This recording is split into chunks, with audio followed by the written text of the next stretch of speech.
Oke, selamat siang, sore, atau malam. Saya nggak tahu kapan Anda nonton acara YouTube kali ini. Ini acara seruput kopi diskusi yang barangkali bisa dijadikan pegangan informasi, tambahan informasi terhadap berbagai isu atau fenomena yang berkembang di Indonesia.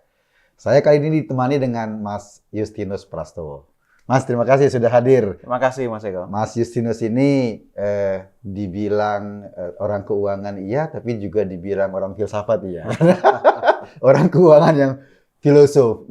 Hari ini Mas Justinus hadir sebagai staf ahli Menteri Keuangan, Mas ya. Khusus. Staf khusus Menteri Keuangan. Jadi kalau Anda punya Twitter atau mengikuti akun Twitternya Mas Prastowo ini, itu seringkali kita baca banyak kayak semi tweet war. Bukan tweet war beneran. Semi tweet war. Jadi Mas Pras ini cukup sabar meladeni berbagai kritik, terutama soal keuangan negara, yang mungkin sebagian besar masyarakat nggak punya akses atau pengetahuan tentang itu. Apa maksudnya ini, apa maksudnya itu. Nah, Mas Pras ini cukup sabar menjelaskan kepada publik, dan sekarang kita minta kesabarannya ngejelasin kepada teman-teman pemirsa Cokro TV. Mas, saya ingin tanya dari awal gini, Mas. Kemarin itu, belum lama lah, Bu Sri Mulyani itu ngomong tentang angka-angka, Mas. Angka-angka sampai ujungnya besaran subsidi yang harus ditanggung oleh negara, kalau nggak salah angkanya 502 ya? 502 triliun. Itu kalau APBN kita 3.000 triliun, 1/6 tuh, Mas. Ya. Untuk subsidi. Saya kok ngerasa bebannya luar biasa itu kalau jumlahnya 1/6 untuk subsidi energi dan BBM. Boleh dielaborasi, Mas? Kira-kira angka ini dari mana, terus apa sih maknanya dan lain-lain, Mas? Ya, Mas Eko, memang betul subsidi. Nah, ini seringkali kita terkecoh ya oleh istilah, padahal esensinya kan lebih penting ya. Subsidi atau kompensasi, BBM atau energi, begitu kan? Iya. Padahal esensinya sama. aja. Subsidi, kompensasi, itu sama-sama ditanggung oleh APBN. Hanya beda di mekanisme. Yang subsidi dibayar lebih awal, kompensasi belakangan. Kompensasi dibayar belakangan, subsidi lebih awal. Lebih awal. Itu semua jelas, transparan, akuntabel. Nominalnya fantastis ya, menjadi 502 triliun. Sangat besar tahun ini.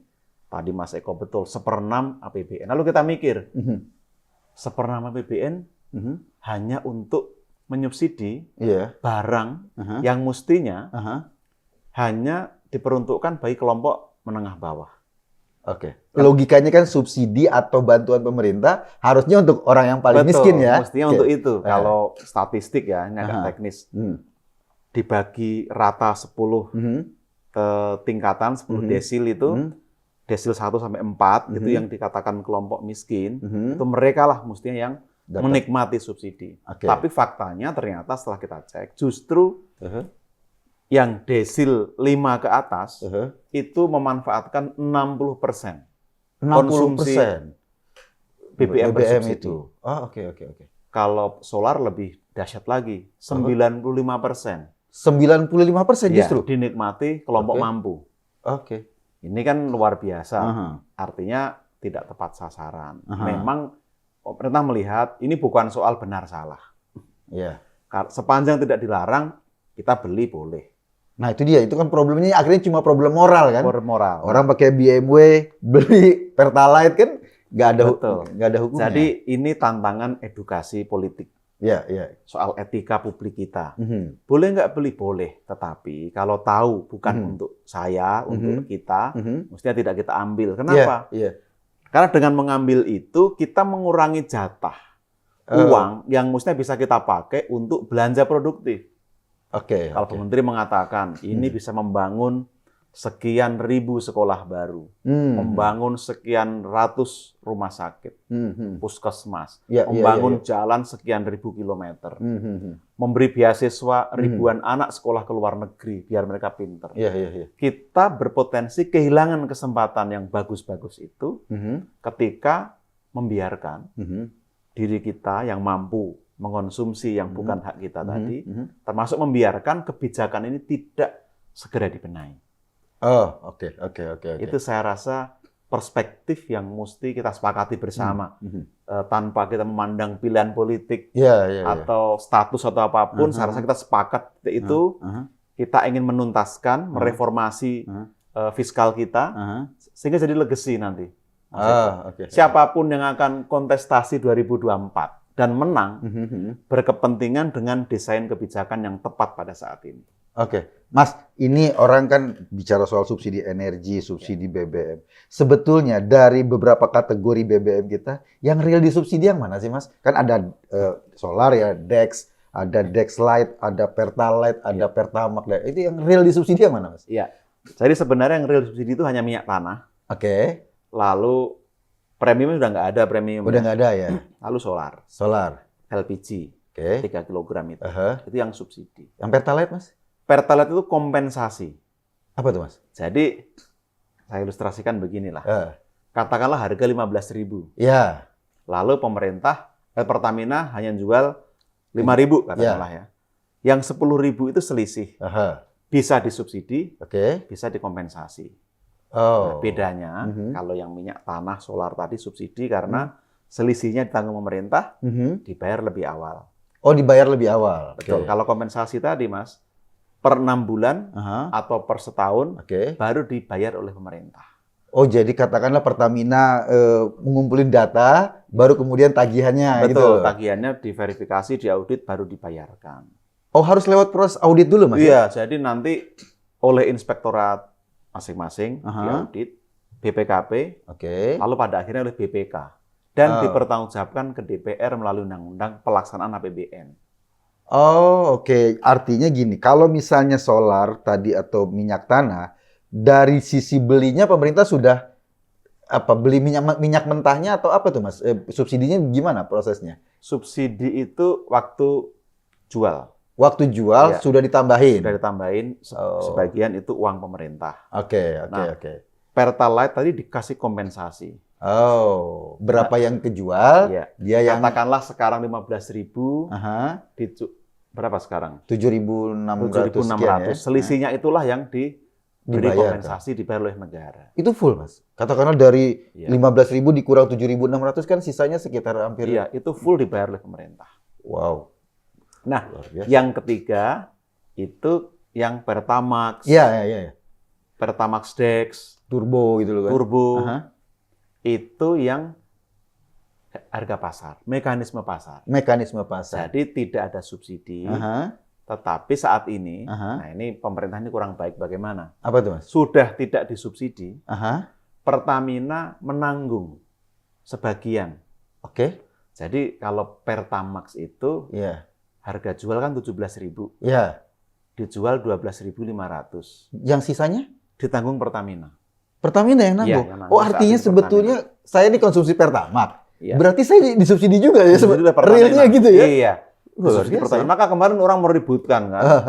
Kok pernyataannya beda-beda ini? Bagaimana? Udahlah. Yang penting saya, Anda tuh bayar 12.500. Selisihnya nggak bayar. Bedanya yang Pertalite pemerintah, yang ini Pertamina yang nanggung. Jadi sama-sama ditanggung. Itu Pertamina yang nanggung, Mas? Pertamina. Nah, kenapa tanggung Pertamina? Kita ingat, kita sedang fase pemulihan ekonomi. Kita fase pemulihan ekonomi, kita tahu kemarin COVID, Mas Eko. Berat rasanya kalau kita harus mengikuti mekanisme pasar, apalagi di saat harga minyak lagi naik kan? Ini kasihan masyarakat terdampak, padahal pemerintah tidak bisa ngasih subsidi. Karena menurut aturan itu bukan barang subsidi. Maka Pertamina juga diajak burden sharing. Nah, ikut sakit lah. Gitu. Jadi nanggung selisihnya itu demi memastikan masyarakat meskipun mampu juga mendapat dukungan tadi. Kan efeknya tetap ada ya. Karena ini baru mau pulih, kehantem lagi, takutnya berpengaruh pada percepatan pemulihan. Di sisi lain, bisa berpengaruh pada inflasi. Nah, kita harus jaga itu supaya tidak mengganggu perekonomian kita secara holistik. Mas, ini yang menarik nih. Kan orang, lah, katakanlah dalam konteks subsidi, katakan teman-teman kelas menengah paham. Iya nih, bahkan orang yang mengkonsumsi Pertamax saja, realnya kan disubsidi ya. Tetapi orang takut nih, ketika misalnya nanti ada kebijakan pengalihan subsidi, itu kan berarti orang harus membayar harga Pertalite atau harga solar itu di atas dari biasanya. Orang takut dengan inflasi, padahal ini kan juga salah satu konsen pemerintah Pak Jokowi ini jaga inflasi. Ini Betul. dampaknya sejauh mana, Mas? Betul. Kita sangat menghitung ya, bagaimana dampak resiko yang akan terjadi kalau kebijakan A atau B diambil. Nah, kita sadar betul inflasi akan terjadi ketika harga BBM dinaikkan. Itu di hampir semua pemerintahan mengalami itu. Maka yang penting dampaknya kita mitigasi. Nah, kita melihat bulan September ini secara relatif inflasi flat, datar. Cukup baik karena berbagai faktor. Nah, kita melihat ini momentum yang tepat karena kita masih punya persiapan cukup panjang untuk menyiapkan kebijakan mengurangi dampak inflasi tadi. Maka kita mulai kemarin, kita alihkan subsidi sebagian untuk bantalan sosial. Oh, yang 600.000 itu ya? Ya, jadi itu exercise pertama. Kita bisa kok membuktikan dengan cepat yang harusnya kita alokasikan untuk subsidi yang kurang tepat sasaran tadi untuk membantu saudara kita yang kurang mampu. Langsung kita alihkan 24 triliun.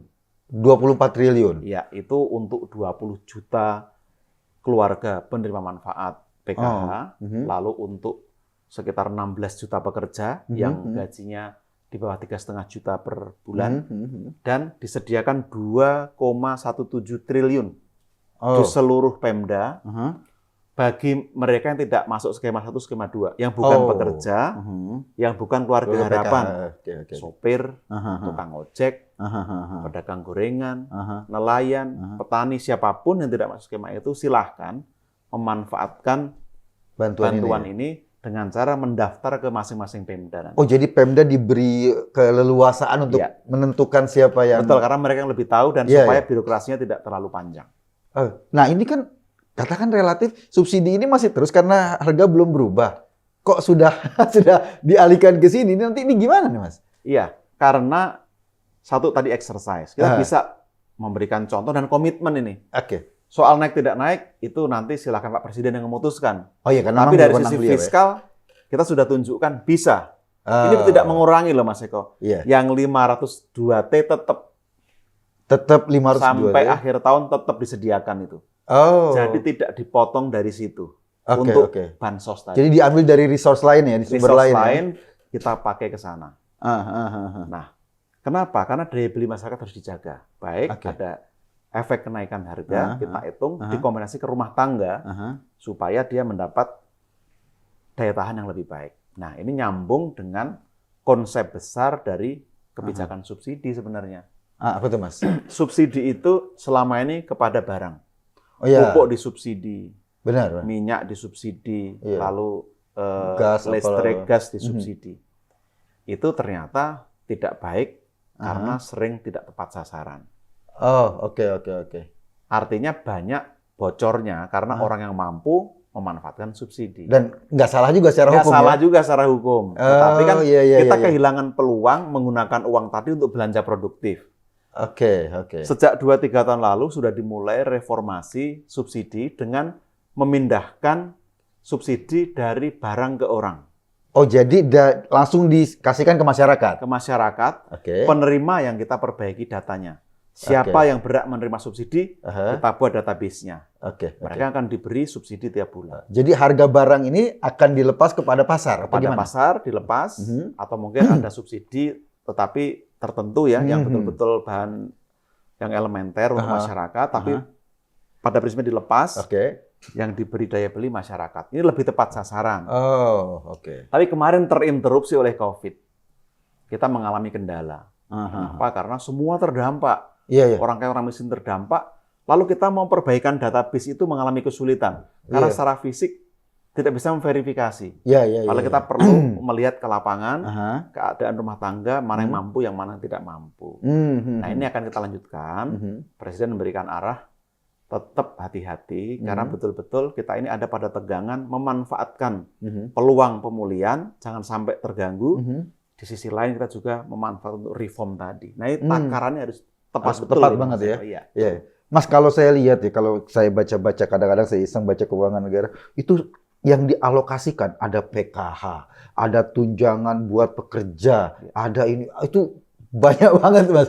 Eh, eh, yang dapat orangnya itu juga atau beda-beda? Misalnya untuk tunjangan ini berbeda dengan tunjangan PKH, karena kan banyak item itu. Beda-beda itu Mas Eko. Oh, beda-beda. Bahwa ada yang beririsan ya, tapi pada prinsipnya itu beda-beda. Oke. Kadang ada yang diberi top up ya. Sekarang ini kan sifatnya top up. Untuk yang PKH top up. Untuk yang bantuan subsidi upah top up. Untuk yang di luar tadi bukan top up, tapi dapat dari awal. Oke. Nah, kita punya skema banyak. Nah, di masa pandemi ini ada kabar baik. Kalau saya mengatakan inilah kembalinya paham negara kesejahteraan. Loh, kenapa? Karena ini kali pertama belanja perlindungan sosial kita sangat besar. Oke. Menjangkau 40% jumlah penduduk kita. 40%? Iya. Berarti kalau jumlah penduduk kita hampir 260 juta, berapa itu, Mas? 100 sekian Iya, juta lebih, hampir 150 itu juta ya? terjangkau oleh bansos dengan berbagai skema.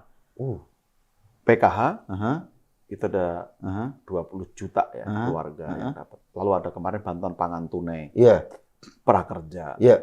Lalu ada yang bantuan subsidi upah. Ada buat UMKM juga tuh kan? Produktif UMKM. Ada yang BLT warung macam-macam. Kemarin minyak goreng juga ada yang dikasih. Dan berbagai skema lainnya. Itu dari total anggaran berapa banyak, Mas? Kalau tahun ini kurang lebih 400 triliun ya, yang pusat. Lalu ada juga dikelola daerah. Saya agak lupa, tapi kurang lebih sekitar 50-an triliun. Mas, saya jadi teringat gini, Mas. Ini ada 400 sekian triliun dialokasi buat bantuan sosial. Tetapi pada zaman Pak Jokowi, pembangunan juga jalan. Ini kan kadang-kadang membuat saya di background kuliah ekonomi, ya sisi demand, sisi supply, dua-duanya jalan ini. Ini agak menarik nih. Kalau saya pikir-pikir kan biasanya satu pemerintah fokus nih. Kalau memang fokus di infrastruktur karena duitnya habis ke sana, biasanya agak keleleran tuh sisi kesejahteraan sosial. Atau kalau fokus subsidi kesejahteraan sosial, pembangunan agak keleleran. Nah, menyeimbangkan ini yang menarik apa, Mas? Kunci sebetulnya proses penyeimbangan ini, Mas? Iya. Langkah pertama Pak Jokowi ketika awal pemerintah dulu adalah menaikkan harga BBM. Oh iya, awal dulu ya. Itu berimplikasi pada turunnya alokasi subsidi yang langsung digunakan untuk belanja infrastruktur. Nah, waktu itu kalau kita ingat, PMN naik cukup signifikan, lalu juga ada proyek strategis nasional yang dikerjakan. Nah, yang menarik adalah di saat pertumbuhan ekonomi tidak sebagus periode-periode sebelumnya, kita tetap bisa memperbaiki kualitas belanja publik, alokasi untuk perlindungan sosial, pendidikan, kesehatan, infrastruktur relatif naik. Artinya kita fokus pada pemerataan. Kalau dulu kita juga mengejar pertumbuhan, sekarang kita coba jaga level pertumbuhan, tetapi pemerataan diperhatikan.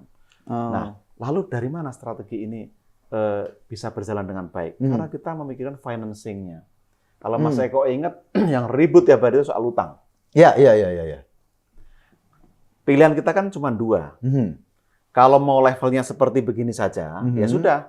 Apa yang kita dapat kita belanjakan. Kayak di rumah tangga lah Mas Eko. Iya. Kita punya gaji 10 juta, ya itu kita belanjakan. Cukup nggak cukup. Artinya hidup dengan kadar segitu. Dengan kadar segitu. Tapi kita nggak bisa punya mobil, punya motor, atau punya rumah. Iya. Nah, Pak Jokowi kemarin berpikir sebaliknya. Tidak ngelihat penerimaan kita berapa. Kita punya aset berapa, lalu punya potensi seberapa besar. Itu yang dioptimalkan. Maka financing-nya masuk ke sana, pembiayaan. Dengan disuntik modal, ada financing, lalu kita bisa mendapatkan pembiayaan yang lebih besar untuk membiayai proyek-proyek infrastruktur melalui BUMN itu. Resikonya emang utang akan naik, tapi seperti rumah tangga. Saya berani utang karena saya yakin bisa bayar lah ya. Bisa bayar. Masa gaji saya 10 juta terus, pasti akan 15, akan 20 juta. Iya, benar-benar. Sama juga dengan kita. Kue ekonomi kita kan naik terus. PDB kita bertambah terus. Aset kita juga naik terus. Sekarang sudah sekitar 12-14 triliun, ribu triliun aset kita. Itu kan lebih tinggi dibanding utang kita. Toh utang kita itu pun sekarang kita ubah strukturnya. Bukan pinjaman yang dominan, sehingga tidak ada isu kedaulatan. Dulu 98 pinjaman ya. Kita takut ini menggantikan kedaulatan IMF zaman dulu. Yang kedua, porsinya domestik lebih banyak. Jadi utang kita di domestik, bukan di luar ya? Sehingga tidak terkait langsung dengan dinamika ekonomi global. Itu lebih stabil. Yang beli obligasi orang kita sendiri, rakyat Indonesia. Kalau ada return, ada imbal hasil, yang menikmati juga rakyat kita. Oh, jadi pemerintah keluarkan surat utang, yang beli rakyat, artinya pemerintah berutang sama rakyat. Dapat imbalan, pemerintah bisa bangun. Nah, apalagi yang sekarang konsep syariah itu, Mas. SBSN itu. Langsung konkret, kita mau bikin jembatan. Dibiayai dari obligasi syariah. Sekian, ada proyeknya, jembatannya jadi, bangunannya jadi, pemerintah punya fasilitas, masyarakat terfasilitasi, lalu hasilnya dikembalikan pada rakyat. Nah, luar biasa ya? Ini kan terobosan, financing. Tapi memang resiko itu harus kita ambil, tentu terukur. Sehingga tadi, kembali ke Mas Eko, kita tetap bisa membiayai pengeluaran-pengeluaran rutin termasuk bansos, di sisi lain kita juga bisa berinvestasi untuk infrastruktur dan lain-lain tadi. Iya, makanya kan banyak orang yang selalu berpikir, wah kita hutang, seolah-olah hutangnya melulu dari asing. Padahal komposisinya berapa besar Mas sekarang dibanding asing atau mungkin yang domestik dan non domestik, saya rasa domestik itu bisa 70-an persennya. Oh, artinya Indonesia tidak bergantung pada asing, bergantung pada rakyatnya sendiri. Gitu ya. Apalagi 3 tahun terakhir karena pandemi ini, kita ada burden sharing dengan Bank Indonesia.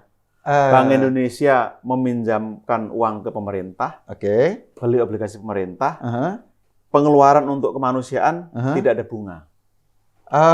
Untuk COVID kemarin nggak ada bunga. Kalau yang untuk belanja pemulihan ekonomi diberi bunga, tapi sangat rendah. Dan obligasi itu tetap bisa dijual di market nantinya, di pasar. Artinya ini win-win lah. Kita bisa punya terobosan-terobosan yang bagus justru karena ada musibah. Nah, jadi kadang-kadang karena the power of kepepet. The power of kepepet itu, Mas. Mas, ini ada satu yang saya juga dengar di publik. Sebelumnya kan Bu Sri ngumumin tentang ada surplus APBN. Ada surplus perdagangan dan lain-lain. Terus kemudian ada rencana pemerintah mau mengalihkan subsidi sehingga mengakibatkan kita beli Pertalite tidak dengan harga biasanya ya, agak meningkat. Orang akan bilang, kenapa nggak ada surplus itu yang dialihkan ke sini? Itu kritiknya selalu kayak gitu tuh, Mas. Gimana, Mas? Betul. Ini sama dengan yang tadi saya sampaikan. Memang betul, kita punya surplus APBN, neraca perdagangan, cadangan devisa, penerimaan pajak tumbuhnya bagus, indikator ini bagus. Kenapa nggak dipakai untuk subsidi? Itu sama juga di keluarga kan. Kita punya berkah pendapatan meningkat, gaji bertambah, dapat bonus. Terus pilihannya apa? Mau kita belikan aset yang produktif, kita investasikan, atau kita mau foya-foya. Itu pilihan. Sekarang itu pilihannya itu. Maka ini bisa untuk nutup subsidi, bisa. Tetapi kita kan begini-begini saja. Kita nggak naik kelas, nggak akan naik kelas. Kalau mau naik kelas, ya sudah. Kita namanya gotong royong. Yang mampu bayar pajak, yang tidak mampu dibantu. Ini punya kelebihan duit, kita pakai untuk pembangunan, untuk infrastruktur dan lain-lain yang bagus. Reformasi kesehatan, pendidikan, dan sebagainya itu. Agar apa? Kita ini punya kesempatan transformasi.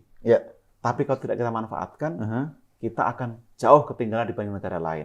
Ini saat yang tepat ketika, sekarang itu kan sebenarnya startnya jadi sama ya. Kayak gara-gara COVID ini. Semuanya startnya sama. Nah, mana yang mengambil peluang dan paham strateginya, bisa lompat lebih cepat. Kalau kita mau biasa-biasa bisa, tapi ya akan begini-begini aja. Kalau kita mau mengejar kemajuan negara-negara lain dengan target-target yang ambisius itu. Mas, secara psikologis, masyarakat kita kan sebetulnya udah cukup lama ya, dalam tanda kutip menikmati harga BBM di bawah harga pasar. Secara psikologis, ketika diambil kebijakan ini, siap nggak sih, Mas? Gitu loh. Memang betul.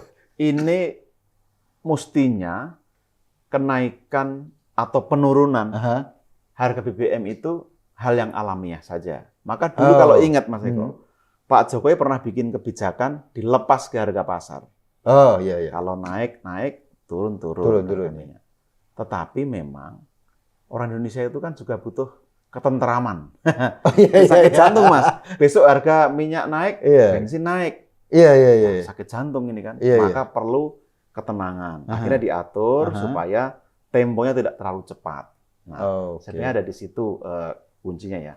Nah, ini memang tidak boleh terus terlena kita di situ. Maka ya mau nggak mau ambil keputusan. Mungkin ini pahit sebentar kayak minum obat lah. Pahit sebentar biar sehat badannya ya. Kalau semua pengen yang manis, yang seger, ya nanti malah diabetes. Kira-kira kan gitu ya, Mas. Ya, Mas, ini yang menarik. Ini kan katakanlah diskusi tentang pengurangan subsidi atau pengalihan subsidi udah cukup lama. Seminggu, 2 minggu belakangan ini diskusinya intens. Yang terjadi malah di lapangan itu harga BBM yang kelas turbo tuh yang turun. Itu agak mengagetkan orang sebetulnya. Lalu kita mikir juga ya, kalau itu turun kenapa yang ini akan dinaikkan gitu kan. Jadi memang sah cara berpikir itu common sense, Mas Eko ya.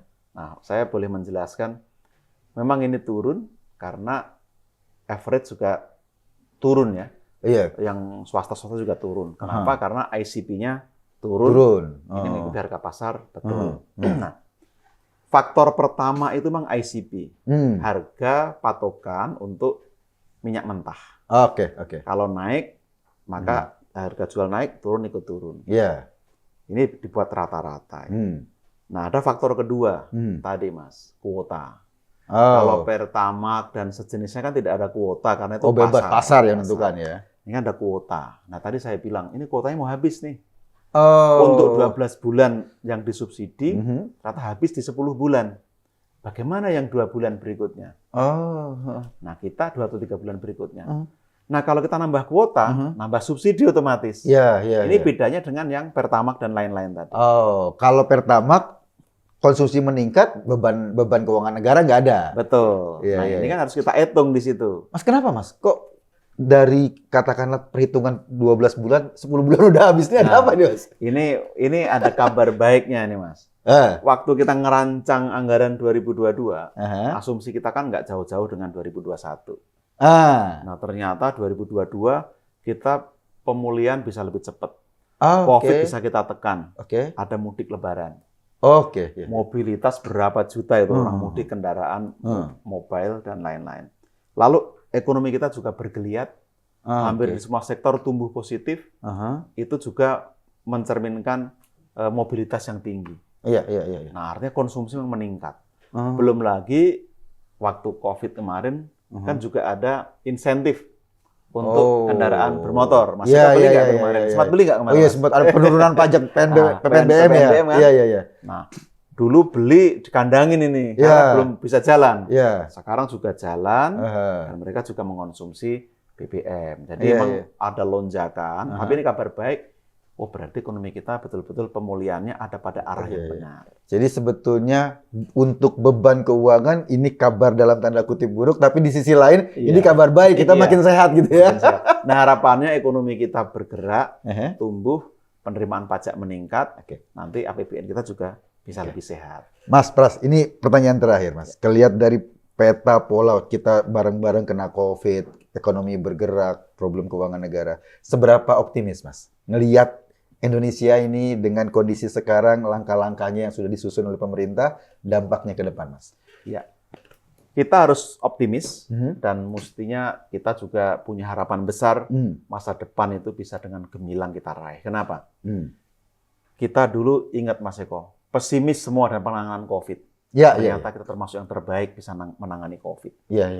Ekonomi kita yang dulu seolah-olah suram, menyedihkan, kita resesi sangat pendek, bisa tumbuh, bahkan sekarang level sudah melampaui level pra-pandemi. Artinya sudah bagus ya.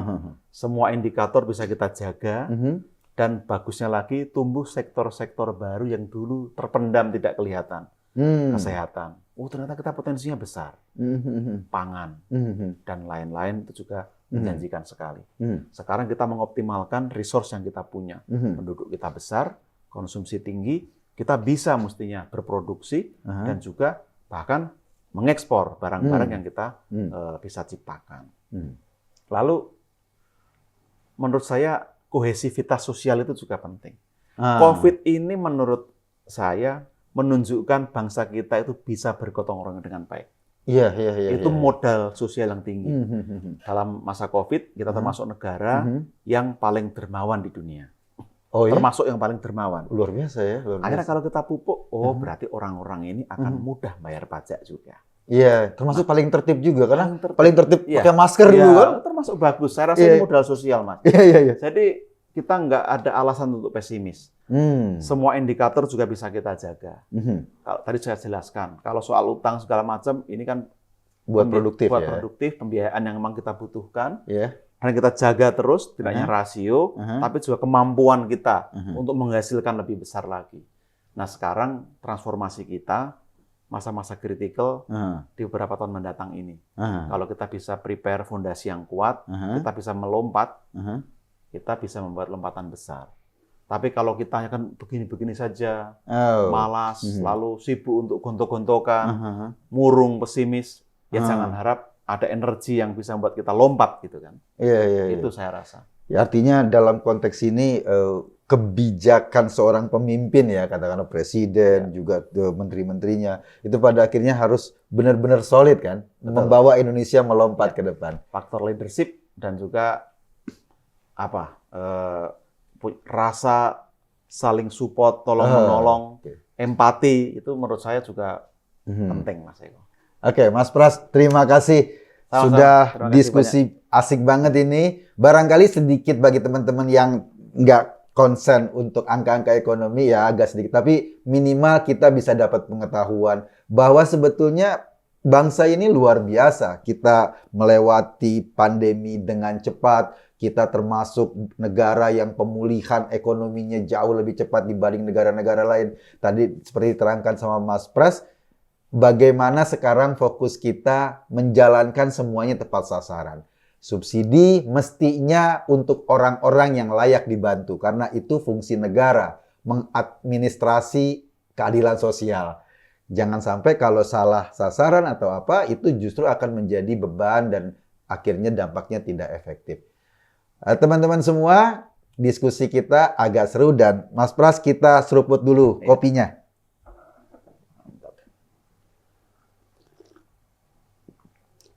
Kita akan lanjutkan diskusi-diskusi berikutnya dengan tema yang tidak kalah seru. Dan kalau Anda ikut Twitter, coba nanti follow akunnya Justinus Prastowo.